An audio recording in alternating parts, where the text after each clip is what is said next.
नमस्कार दोस्तों, आप सभी का स्वागत है एंडेमिक क्लासेस परिवार में। आज हम लोग डिस्कस करने वाले जीएस प्रैक्टिस का नेक्स्ट सेशन। अगर आपने पहले के सेशन नहीं देखे हैं तो दोस्तों उसे ज़रूर देख लें। बात करते हैं दोस्तों क्वेश्चन नंबर 1 की। क्वेश्चन नंबर 1 हमारा है, राष्ट्रपति पर महाभियोग किस अनुच्छेद के तहत लगाया जा सकता है। तो आपको बताना, ऑप्शन ए अनुच्छेद 365, ऑप्शन बी अनुच्छेद 76, ऑप्शन सी अनुच्छेद 60, ऑप्शन डी अनुच्छेद 61। दोस्तों इसका राइट आंसर जो रहने वाला है ऑप्शन डी अनुच्छेद 61। अनुच्छेद 61 के तहत दोस्तों राष्ट्रपति पर महाभियोग चलाया जा सकता है। बात करते हैं दोस्तों अन्य ऑप्शंस की, देख लेते हैं दोस्तों। अन्य ऑप्शंस में अनुच्छेद 76 दोस्तों किससे संबंधित है दोस्तों? महान्यायवादी से। किससे दोस्तों संबंधित है? महान्यायवादी से।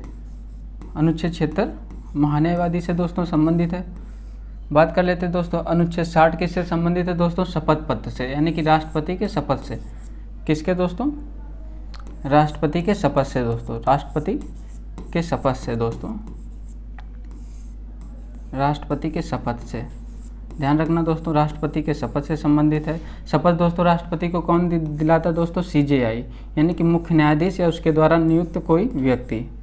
मुख्य न्यायाधीश या उसके द्वारा कोई नियुक्त व्यक्ति दिलाता है। ठीक है दोस्तों, शपथ कौन दिलाता है? मुख्य न्यायाधीश दिलाता है। बात करते हैं दोस्तों नेक्स्ट क्वेश्चन की। नेक्स्ट क्वेश्चन हमारा है, यदि भारत में राष्ट्रपति का पद रिक्त हो जाए और उपराष्ट्रपति भी ना हो तो कौन कार्यवाहक राष्ट्रपति बनेगा? तो आपको बताना कौन कार्यवाहक राष्ट्रपति बनेगा। ऑप्शन ए राज्यसभा का उपसभापति, ऑप्शन बी भारत का महान्यायवादी, ऑप्शन सी लोकसभा का अध्यक्ष, ऑप्शन डी सर्वोच्च न्यायालय का मुख्य न्यायाधीश। तो दोस्तों इसका राइट आंसर जो रहने वाला है, राइट आंसर ऑप्शन डी सर्वोच्च न्यायालय का मुख्य न्यायाधीश दोस्तों या अन्य न्यायाधीश दोस्तों क्या बनेगा? राष्ट्रपति या उपराष्ट्रपति के यानी कि ना होने पर बनेगा। ठीक है दोस्तों, बात कर लेते हैं दोस्तों अभी तक कोई बना है? हाँ अभी तक बने। कौन बने दोस्तों? एम हिदायतुल्लाह दोस्तों। एम हिदायतुल्लाह दोस्तों बने हैं। एम हिदायतुल्लाह दोस्तों बने हैं। ध्यान रखना दोस्तों, एम हिदायतुल्लाह बने हैं। कब बने थे दोस्तों? ये जुलाई 1969 में बने थे। जुलाई 1969 में बने थे। ठीक है, जुलाई 1969 से अगस्त 1969 तक दोस्तों बने थे। ठीक है, जब दोस्तों हमारे राष्ट्रपति कौन थे? हमारे राष्ट्रपति तब थे डॉक्टर जाकिर हुसैन। डॉक्टर जाकिर हुसैन थे दोस्तों। डॉक्टर जाकिर हुसैन थे। उनकी दोस्तों मृत्यु हो गई थी कार्यकाल के दौरान। कार्यकाल के दौरान मृत्यु हो गई। कार्यकाल के दौरान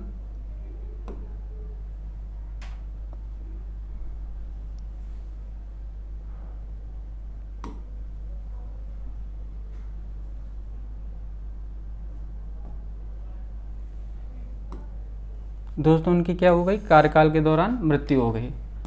कार्यकाल के दौरान मृत्यु हो गई। ठीक है दोस्तों, कार्यकाल के दौरान मृत्यु हो गई। और उस समय उपराष्ट्रपति, यानी कि जब राष्ट्रपति की मृत्यु हो जाती है तो दोस्तों कौन? उपराष्ट्रपति बनता है। यानी कि उपराष्ट्रपति क्या दोस्तों? उपराष्ट्रपति बन जाता है राष्ट्रपति पर। लेकिन उस समय जो उपराष्ट्रपति थे कौन थे? वीवी गिरी थे दोस्तों। वीवी गिरी थे। वीवी गिरी ने दोस्तों उपराष्ट्रपति के पद से क्या दे दिया? इस्तीफा दे दिया। उपराष्ट्रपति के पद से क्या दे दिया दोस्तों? इस्तीफा दे दिया। उपराष्ट्रपति के पद से दोस्तों क्या दे दिया? इस्तीफा दे दिया। इस्तीफा दे दिया। इन्होंने क्यों दे दिया दोस्तों? ये राष्ट्रपति के चुनाव में भाग लेने लगे। और बात करते हैं जब कोई उपराष्ट्रपति थे नहीं, उपराष्ट्रपति ने भी इस्तीफा दे दिया। उसके बाद दोस्तों एम हिदायतुल्लाह राष्ट्रपति, यानी कि एम हिदायतुल्लाह कार्यवाहक राष्ट्रपति बने। ठीक है दोस्तों, बात कर लेते हैं ये पहले मुस्लिम सीजेआई थे। एम हिदायतुल्लाह पहले मुस्लिम सीजेआई थे। पहले मुस्लिम सीजेआई थे दोस्तों। सीजेआई थे, चीफ जस्टिस ऑफ इंडिया थे। ठीक है दोस्तों, बात करते हैं नेक्स्ट क्वेश्चन की। नेक्स्ट क्वेश्चन है, मंत्रिपरिषद किसके प्रति उत्तरदायी होती है? तो बताना, ऑप्शन ए राष्ट्रपति के, ऑप्शन बी प्रधानमंत्री के, ऑप्शन सी लोकसभा के, ऑप्शन डी संसद के। दोस्तों इसका राइट आंसर जो रहेगा ऑप्शन सी लोकसभा के। ठीक है दोस्तों, लोकसभा के प्रति उत्तरदायी होती है। ठीक है दोस्तों, बात करते हैं अन्य दोस्तों, यानी कि मंत्रिपरिषद दोस्तों लोकसभा के प्रति उत्तरदायी होती है। अनुच्छेद किस में दिया गया दोस्तों? अनुच्छेद दोस्तों कौन सा अनुच्छेद बात करता है दोस्तों? अनुच्छेद 74। अनुच्छेद 74 बात करता है दोस्तों, क्या कहता है कि जो लोकसभा यानी कि जो मंत्रिपरिषद है दोस्तों, मंत्रिपरिषद लोकसभा के प्रति उत्तरदायी होगी। मंत्रिपरिषद लोकसभा के प्रति उत्तरदायी होगी। ध्यान रखना दोस्तों, लोकसभा के प्रति उत्तरदायी होगी, लोकसभा के प्रति उत्तरदायी होगी। ठीक है दोस्तों, मंत्रिपरिषद केवल लोकसभा के प्रति उत्तरदायी होगी। मंत्रिपरिषद का दोस्तों आकार कितना हो सकता है? मंत्रिपरिषद का जो आकार है, इसका बात करते हैं दोस्तों, इसका आकार कितना हो सकता है दोस्तों? इसका आकार दोस्तों हो सकता है जो भी लोकसभा यानी कि लोकसभा के यानी कि जो भी मेंबर उनका 15% हो सकता है, अधिकतम 15%, जिसमें प्रधानमंत्री को भी मिलाकर अधिकतम मंत्रिपरिषद का आकार 15% हो जाता है। दोस्तों ये किस संविधान संशोधन के तहत किया गया था? यानी 91वां संविधान संशोधन, 91वां संविधान संशोधन दोस्तों इसके लिए किया गया था। ठीक है दोस्तों, कब किया गया था? 2003 में दोस्तों। 15% एक यानी कि 15% से अधिक दोस्तों मंत्रिपरिषद में सदस्य नहीं हुए। किसके दोस्तों? 15% लोकसभा के। बात करते हैं दोस्तों नेक्स्ट क्वेश्चन की। नेक्स्ट क्वेश्चन हमारा, लोकसभा में सामान्यतः कितने सत्र होते हैं आपको बताना है। Option A 3, option B 4, option C 5, option D 6। दोस्तों इसका राइट आंसर रहने वाला है ऑप्शन यानी कि ऑप्शन ए 3। अभी दोस्तों वर्तमान में दोस्तों लोकसभा में सामान्यतः 3 सत्र होते हैं। कौन से 3 सत्र होते हैं दोस्तों? 3 सत्र होते हैं। पहला कौन सा होता है दोस्तों? बजट सत्र, बजट सत्र दोस्तों होता है। ठीक है, जिसमें बजट दोस्तों लाया जाता है। फिर इसके बाद कौन सा है? मानसून सत्र दोस्तों, मानसून के समय मानसून सत्र। फिर इसके बाद दोस्तों कौन सा सत्र होता है? शीतकालीन सत्र दोस्तों, शीतकालीन सत्र, शीतकालीन सत्र दोस्तों। ठीक है दोस्तों, 3 सत्र हो गए शीतकालीन सत्र। दोस्तों हमारे संविधान में कहा गया है कि 2 अधिकतम यानी कि संविधान में कहा गया कि अधिकतम, संविधान में दोस्तों क्या कहा गया? अधिकतम 2 सत्रों के बीच, अधिकतम 2 सत्रों के बीच दोस्तों, अधिकतम 2 सत्रों के बीच 6 माह से अधिक समय नहीं होना चाहिए। अधिकतम 2 सत्रों के बीच 6 माह से अधिक समय नहीं होना चाहिए। 6 माह से अधिक समय नहीं होना चाहिए। ठीक है दोस्तों, 6 माह से अधिक समय नहीं होना चाहिए, अधिक समय नहीं होना चाहिए, नहीं होना चाहिए। ठीक है दोस्तों, होना चाहिए। तो यानी कि अधिकतम 6 माह से अधिक समय नहीं होना चाहिए। तो दोस्तों मिनिमम 1 वर्ष में दोस्तों, मिनिमम 1 वर्ष में 2 सदस्य यानी कि मिनिमम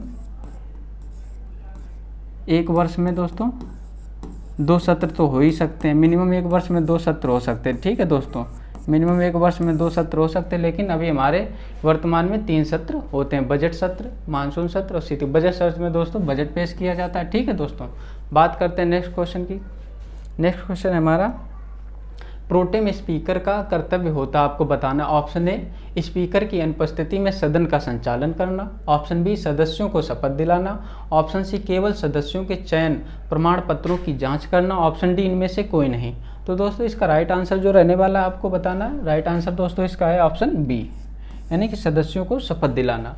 यानी कि सदस्यों को शपथ दिलाना दोस्तों प्रोटेम स्पीकर का यानी कि मूल कर्तव्य मतलब रहता है। बात करते हैं दोस्तों प्रोटेम स्पीकर यानी कि दोस्तों जब क्या होता है, जब कोई नई लोकसभा गठित होती है, नई लोकसभा गठित होती है, जो भी सदस्य आते हैं चुनकर, उन सदस्यों को दोस्तों शपथ दिलाना रहता है। तो क्या किया जाता है कि जो नई लोकसभा गठित हुई उसमें जो वरिष्ठ सदस्य होता है उसी को दोस्तों प्रोटेम स्पीकर बनाया जाता है। ठीक है दोस्तों, प्रोटेम स्पीकर को कौन नियुक्त करता है दोस्तों? प्रोटेम स्पीकर को राष्ट्रपति नियुक्त करते हैं और राष्ट्रपति प्रोटेम स्पीकर को यानी कि शपथ दिला देते हैं। फिर उसके बाद प्रोटेम स्पीकर सारे संचालन करते हैं, लोगों को शपथ दिलाते हैं, एक कार्यकारी अध्यक्ष के तौर पर कार्य करते हैं। ठीक है दोस्तों, तो लिखते हैं दोस्तों यानी कि प्रोटेम स्पीकर यानी कि नई लोकसभा के वरिष्ठतम सदस्य होते हैं, नई लोकसभा के वरिष्ठतम सदस्य होते हैं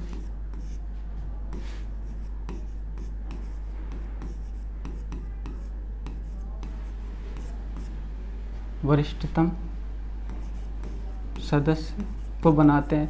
यानी कि प्रोटेम स्पीकर दोस्तों नई लोकसभा के वरिष्ठतम सदस्य को बनाते हैं। ठीक है, वरिष्ठतम सदस्य को दोस्तों बनाते हैं। ठीक है, बात करते हैं दोस्तों इन्हें कौन बनाता है, इन्हें नियुक्त कौन करता है दोस्तों? नियुक्त नियुक्त की जाती है दोस्तों, इनकी किनके द्वारा की जाती है?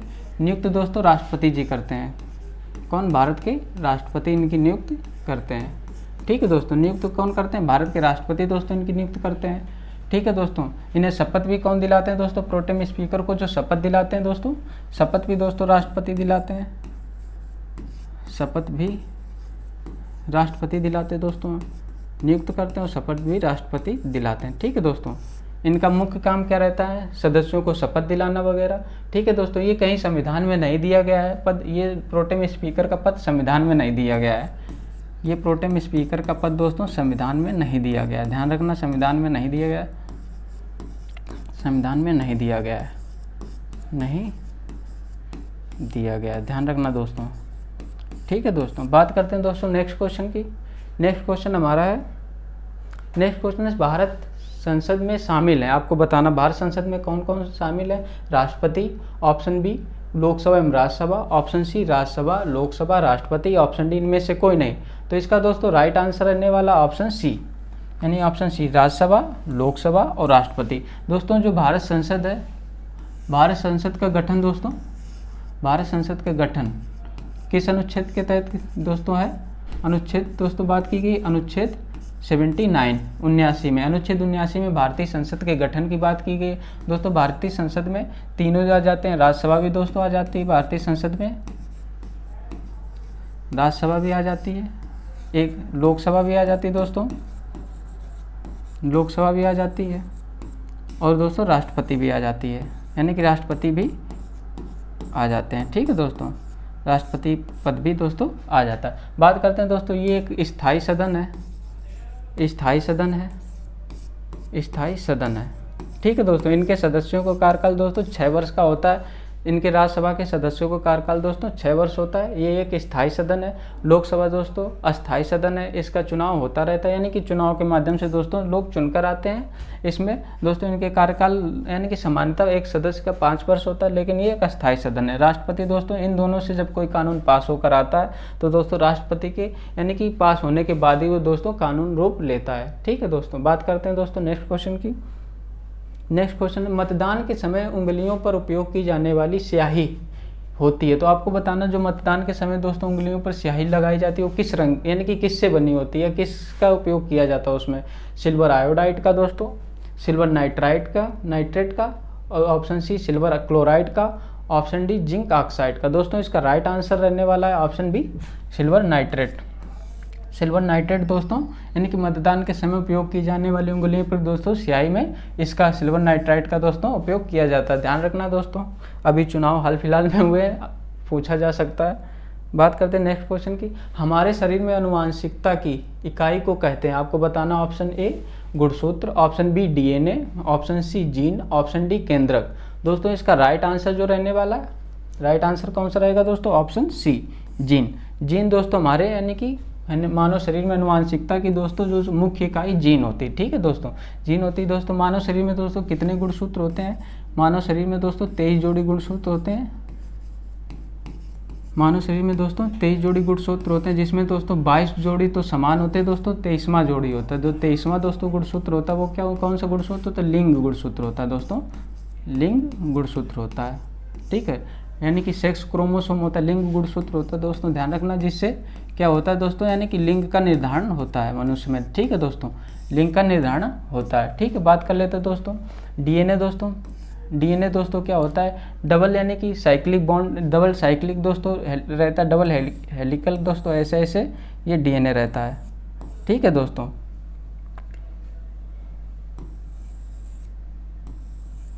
दोस्तों ये डीएनए रहता है। दोस्तों डीएनए का ही एक पार्ट दोस्तों क्या रहता है? ये डीएनए का दोस्तों एक पार्ट यहाँ से यहाँ तक है दोस्तों, ये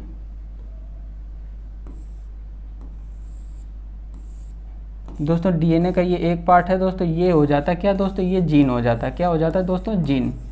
ठीक है दोस्तों, ये जीन हो जाता है दोस्तों। तो यानी कि जीन ही दोस्तों आनुवांशिकता की इकाई है। जीन दोस्तों किसका? डीएनए का पार्ट है। और डीएनए दोस्तों किसका पार्ट है दोस्तों? गुणसूत्र का। यानी कि डीएनए पार्ट है गुणसूत्र का, और गुणसूत्र दोस्तों हमारी मानव बॉडी की संरचना को निर्धारण करता है। ठीक है दोस्तों, बात करते हैं दोस्तों नेक्स्ट क्वेश्चन की।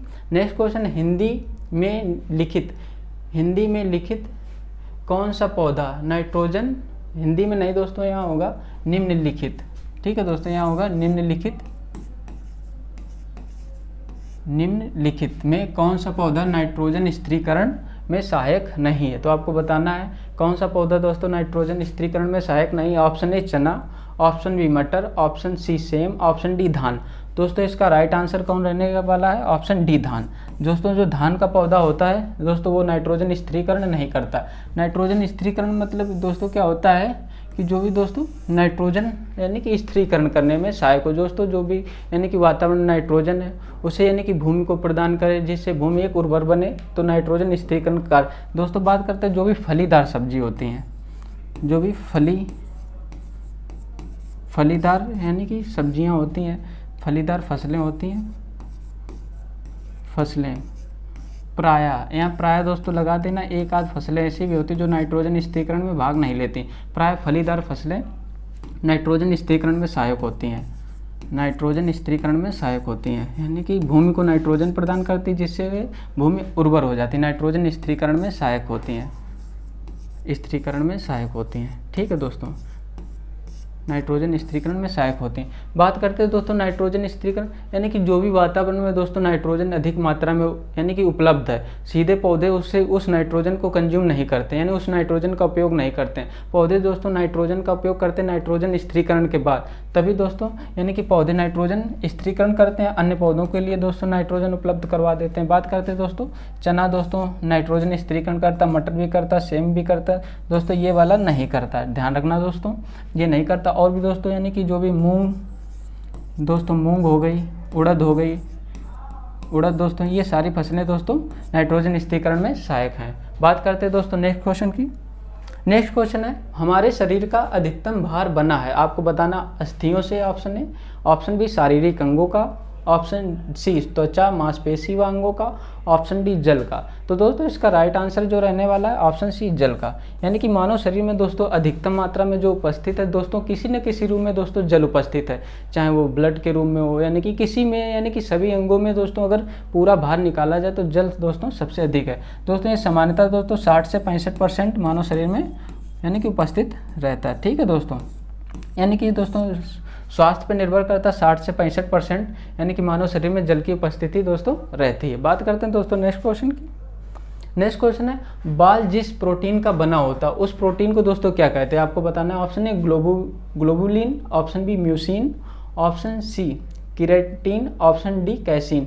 दोस्तों इसका जो राइट आंसर रहने वाला है ऑप्शन सी केराटिन, यानी कि दोस्तों केराटिन नामक यानी कि जो प्रोटीन है दोस्तों उसी से यानी कि बाल बने होते हैं। ठीक है दोस्तों, क्रेटिन नामक प्रोटीन से दोस्तों बाल बने होते हैं। ठीक है दोस्तों, ध्यान रखना दोस्तों, क्रेटिन नामक प्रोटीन से दोस्तों बाल बने होते हैं। बात करते हैं दोस्तों नेक्स्ट क्वेश्चन की।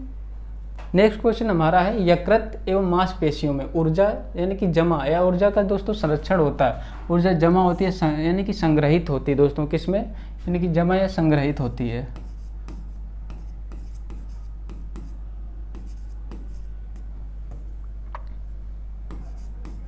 ऊर्जा जमा या संग्रहित होती है दोस्तों, आपको बताना है किसमें दोस्तों संग्रहित होती है, कार्बोहाइड्रेट के रूप में दोस्तों, वसा के रूप में या प्रोटीन के रूप में, ऑप्शन डी ग्लाइकोजन के रूप में दोस्तों। तो इसका राइट आंसर रहेगा ऑप्शन डी ग्लाइकोजन के रूप में, यानी कि यकृत एवं मांसपेशियों में दोस्तों ऊर्जा संग्रहित रहती है किसके रूप में, ग्लाइकोजन के रूप में। ठीक है दोस्तों, ध्यान रखना ग्लाइकोजन के रूप में रहती है। बात करते हैं नेक्स्ट क्वेश्चन की। नेक्स्ट क्वेश्चन है यानी कि डॉक्टर भीमराव अम्बेडकर जी ने किसकी स्थापना की, तो आपको बताना है। ऑप्शन ए हरिजन सेवक संघ की, ऑप्शन बी सत्यशोधक समाज की, ऑप्शन सी बहिष्कृत हितकारिणी सभा की, option D depressed class mission society की। दोस्तों तो इसका राइट आंसर क्या रहने वाला, ऑप्शन सी बहिष्कृत हितकारिणी सभा की दोस्तों स्थापना की। कब स्थापना की दोस्तों, इसकी स्थापना कब की, 1924 में की। ठीक है दोस्तों, कहाँ पर की, बम्बई में की दोस्तों, ध्यान रखना बम्बई में की। बात कर लेते हैं दोस्तों नेक्स्ट यानी कि अन्य ऑप्शंस की। हरिजन सेवक संघ दोस्तों यानी कि प्रसिद्ध किसने की दोस्तों, इसकी की स्थापना महात्मा गांधी जी ने। किसने दोस्तों की, महात्मा गांधी जी ने। दोस्तों ये ध्यान रखना एग्जाम्स में कई बार पूछा गया दोस्तों, महात्मा गांधी जी ने की कब दोस्तों की, 1932 में की। 1932 में की, कहाँ की दोस्तों, 1932 में पुणे में की दोस्तों, पुणे में की दोस्तों। जेल में जब थे, यरवदा जेल में जब गांधी जी थे, यानी कि जो पूना समझौता हुआ था, यानी कि उसके बाद दोस्तों ने गांधी जी ने हरिजन सेवक संघ की स्थापना की थी रचनात्मक कार्यों के लिए। सत्यशोधक समाज की दोस्तों स्थापना किसने की, सत्यशोधक समाज की दोस्तों ज्योतिबा फूले ने की। ठीक ध्यान रखना दोस्तों, ज्योतिबा फूले ने दोस्तों की। कहाँ दोस्तों? महाराष्ट्र से संबंधित थे दोस्तों ज्योतिराव फूले ने की। कब की दोस्तों? 1873 में दोस्तों इसकी स्थापना की, ध्यान रखना। बात करते हैं डिप्रेस्ड क्लास मिशन की दोस्तों। डिप्रेस्ड क्लास मिशन सोसाइटी दोस्तों, इसकी स्थापना किसने की? तो इसकी स्थापना यानी कि वी.आर. शिंदे ने की दोस्तों। वी.आर. शिंदे ने की दोस्तों। ये भी महाराष्ट्र के थे दोस्तों। वी.आर. शिंदे ने की। वी.आर. शिंदे ने की दोस्तों, महाराष्ट्र के ये भी थे, ध्यान रखना। डिप्रेस्ड क्लास मिशन सोसाइटी की स्थापना वी.आर. शिंदे ने की। चलिए दोस्तों नेक्स्ट क्वेश्चन पे चलते हैं। सन्यासी विद्रोह से प्रभावित क्षेत्र था, आपको बताना। ऑप्शन ए मालाबार क्षेत्र, ऑप्शन बी उड़ीसा क्षेत्र, ऑप्शन सी बंगाल एवं बिहार क्षेत्र, ऑप्शन डी महाराष्ट्र क्षेत्र। दोस्तों इसका राइट आंसर रहने वाला ऑप्शन सी, बंगाल एवं बिहार क्षेत्र दोस्तों सन्यासी विद्रोह से संबंधित था। ठीक है दोस्तों, सन्यासी विद्रोह दोस्तों कब से कब तक चलाया गया दोस्तों? ध्यान रखते हैं दोस्तों, ये 1763 से लेकर दोस्तों 1800 की अवधि के बीच दोस्तों चलाया गया। ठीक है दोस्तों, इसके दोस्तों नेतृत्वकर्ता कौन थे दोस्तों? ध्यान रखना, नेतृत्व दोस्तों कर्ता कौन थे? ध्यान रखना दोस्तों, यानी कि एक थे दोस्तों दिरजी नारायण थे दोस्तों, दिरजी नारायण थे, नारायण।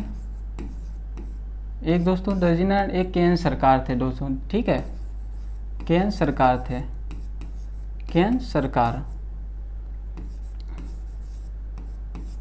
ठीक है दोस्तों, बात कर लेते दोस्तों, यानी कि ये सन्यासी विद्रोह का दोस्तों जिक्र किया, यानी कि आनंद मठ में भी दोस्तों इसकी बात की गई। आनंद मठ में भी दोस्तों इसकी बात की गई है।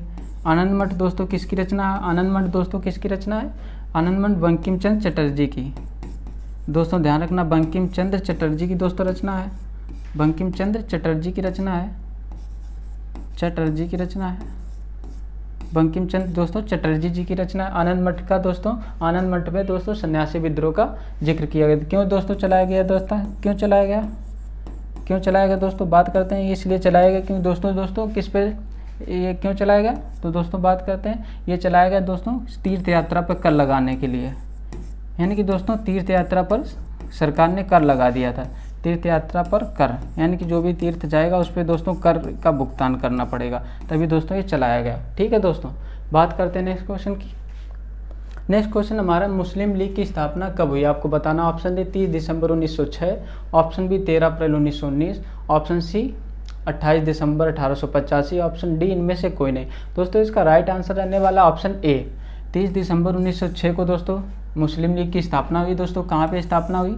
स्थापना दोस्तों हुई ढाका में दोस्तों, ढाका में दोस्तों इसकी स्थापना हुई। ढाका के नवाब दोस्तों सलीमुल्लाह खां के नेतृत्व में, सलीमुल्लाह खां के दोस्तों नेतृत्व में, सलीमुल्लाह खां दोस्तों के नेतृत्व में दोस्तों स्थापना हुई। ठीक है दोस्तों, ढाका में स्थापना हुई। बात कर लेते 13 अप्रैल को दोस्तों क्या हुआ था? 13 अप्रैल को दोस्तों, यानी कि 13 अप्रैल को दोस्तों किसे जलियांवाला कांड हुआ था दोस्तों? जलियांवाला कांड दोस्तों हुआ था। जलियांवाला दोस्तों कांड हुआ था कहाँ? अमृतसर में हुआ था, अमृतसर में दोस्तों किसका? जलियांवाला कांड हुआ था। बात करते हैं 28 दिसंबर 1885 को दोस्तों, 28 दिसंबर 1885 को दोस्तों कांग्रेस की स्थापना हुई थी, भारतीय राष्ट्रीय कांग्रेस की, भारतीय राष्ट्रीय कांग्रेस की स्थापना, भारतीय राष्ट्रीय कांग्रेस की स्थापना दोस्तों हुई थी। भारतीय राष्ट्रीय कांग्रेस की दोस्तों स्थापना हुई थी। कहाँ पे दोस्तों स्थापना हुई थी? बॉम्बे में हुई थी, बॉम्बे में। ठीक है दोस्तों, बात करते हैं नेक्स्ट क्वेश्चन की। नेक्स्ट क्वेश्चन हमारा, महात्मा गांधी के राजनीतिक गुरु थे, आपको बताना। Option A Gopal Krishna Gokhale, option B Chittaranjan Das, option C Rajkumar Shukla, option D Dadabhai Naoroji. दोस्तों इसका राइट आंसर रहने वाला है ऑप्शन ए, गोपाल कृष्ण गोखले दोस्तों महात्मा गांधी जी के राजनीतिक गुरु थे दोस्तों। बात कर लेते हैं दोस्तों चित्तरंजन दास दोस्तों सुभाष चंद्र बोस जी के राजनीतिक गुरु थे, सुभाष चंद्र बोस जी के राजनीतिक गुरु थे दोस्तों, के राजनीतिक गुरु थे। ध्यान रखना दोस्तों, सुभाष चंद्र बोस जी के राजनीतिक गुरु थे।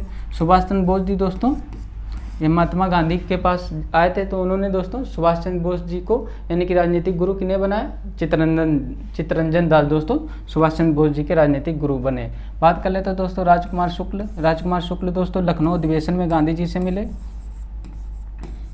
लखनऊ अधिवेशन में गांधी जी से मिले थे। अधिवेशन में 1916 में दोस्तों लखनऊ अधिवेशन हुआ था, गांधी जी से मिले, गांधी जी से मिले।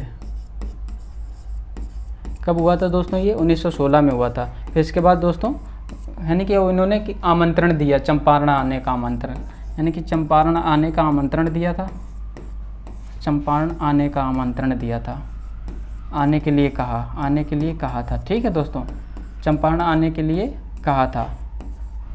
कब दोस्तों चंपारण सत्याग्रह कब हुआ दोस्तों, ये सत्याग्रह हुआ यहाँ पर फिर महात्मा गांधी जी के द्वारा। सत्याग्रह दोस्तों कब हुआ, 1917 में हुआ। ठीक है दोस्तों, 1917 में हुआ, यानी कि अंग्रेजी नीतियों के खिलाफ। दोस्तों बात करते हैं नेक्स्ट क्वेश्चन की।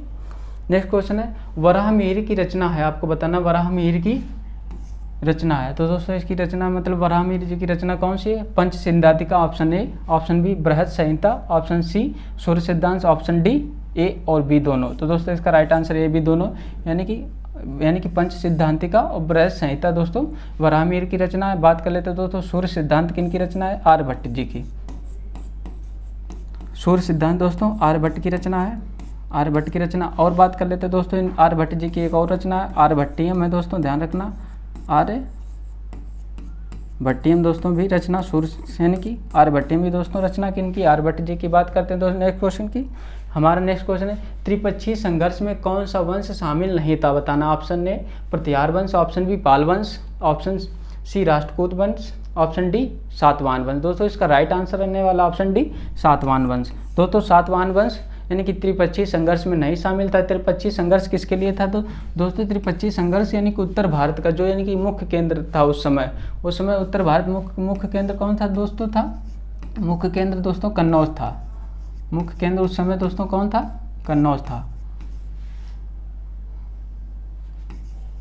मुख्य केंद्र दोस्तों कन्नौज था। कन्नौज प्रशासन के लिए दोस्तों यानी कि त्रिपक्षीय संघर्ष चला। त्रिपक्षीय संघर्ष में प्रतिहार वंश भी शामिल था, पाल वंश भी शामिल था, राष्ट्रकूट वंश भी शामिल था, लेकिन दोस्तों सातवाहन शामिल नहीं थे। यानी कि ये तीनों वंश शामिल थे, ये शामिल थे दोस्तों, ध्यान रखना ये शामिल थे, ये तीनों वंश शामिल थे दोस्तों। बात करते हैं नेक्स्ट क्वेश्चन की। नेक्स्ट क्वेश्चन हमारा है न्याय दर्शन के प्रवर्तक थे, आपको बताना न्याय दर्शन दोस्तों इसके प्रवर्तक कौन थे, न्याय दर्शन के। तो दोस्तों इसका option A Gautam Rishi, option B Kapil, option C Patanjali, option D Kanad. दोस्तों इसका राइट आंसर क्या रहने वाला है, राइट आंसर दोस्तों न्याय दर्शन दोस्तों गौतम ऋषि से, यानी कि गौतम ऋषि इसके संस्थापक थे या प्रवर्तक थे। बात कर लेते हैं दोस्तों कपिल ऋषि। कपिल ऋषि दोस्तों इन्होंने किस यानी कि किस दर्शन की स्थापना की दोस्तों, यानी कि सांख्य दर्शन की, सांख्य दर्शन की दोस्तों स्थापना की। बात कर लेते हैं दोस्तों पतंजलि। पतंजलि ने किस दर्शन की स्थापना की दोस्तों, योग दर्शन की, योग दर्शन की। बात कर लेते हैं तो कणाद ने दोस्तों किस दर्शन की स्थापना की दोस्तों, कणाद ने दोस्तों किस दर्शन की स्थापना की, वैशेषिक, वैशेषिक दोस्तों दर्शन की स्थापना किसने की दोस्तों, कणाद ने की। ठीक है दोस्तों, हमारे भारतीय यानी कि भारत में दोस्तों कितने भारतीय यानी कि दर्शन दोस्तों कितने भारत में दोस्तों कितने 6 दर्शन है, जिन्हें षट दर्शन भी कहते हैं दोस्तों। कमेंट बॉक्स में दोस्तों बाकी के 2 आपको दर्शन बताने। ठीक है दोस्तों, बात करते हैं नेक्स्ट क्वेश्चन की। नेक्स्ट क्वेश्चन हमारा बुद्ध की गृह त्याग घटना को कहा गया, आपको बताना। ऑप्शन ए महाभिनिष्क्रमण, ऑप्शन बी संबोधि, ऑप्शन सी धर्मचक्र प्रवर्तन, ऑप्शन डी महापरिनिर्माण। दोस्तों इसका राइट आंसर रहने वाला यानी कि बुद्ध की दोस्तों गृह त्याग की घटना को दोस्तों कहा गया है ऑप्शन ए महाभिनिष्क्रमण दोस्तों, यानी कि गृह त्याग की घटना है, यानी कि ये किससे संबंधित है, गृह त्याग से। बुद्ध जी ने जब गृह त्यागा था दोस्तों, यानी कि उस घटना को दोस्तों महाभिनिष्क्रमण कहा गया है। संबोधि दोस्तों बुद्ध के ज्ञान से यानी कि बुद्ध के ज्ञान से संबंधित है, जब उन्हें ज्ञान प्राप्त हुई थी, बुद्ध के ज्ञान प्राप्ति से दोस्तों संबंधित है, बुद्ध के ज्ञान प्राप्ति से दोस्तों संबंधित है। धर्मचक्र प्रवर्तन दोस्तों बुद्ध के प्रथम उपदेश से, बुद्ध के प्रथम उपदेश से दोस्तों संबंधित है। कहाँ दिया था दोस्तों प्रथम उपदेश दोस्तों, सारनाथ में दिया था, सारनाथ में दोस्तों दिया था 5 शिष्यों को। ठीक है दोस्तों, सारनाथ में दिया था। महापरिनिर्माण दोस्तों किससे संबंधित है, महापरिनिर्माण दोस्तों ध्यान रखना निर्माण से संबंधित है, बुद्ध के निर्माण, ठीक है दोस्तों, बुद्ध के निर्माण से संबंधित है। दोस्तों निर्माण कहाँ पे,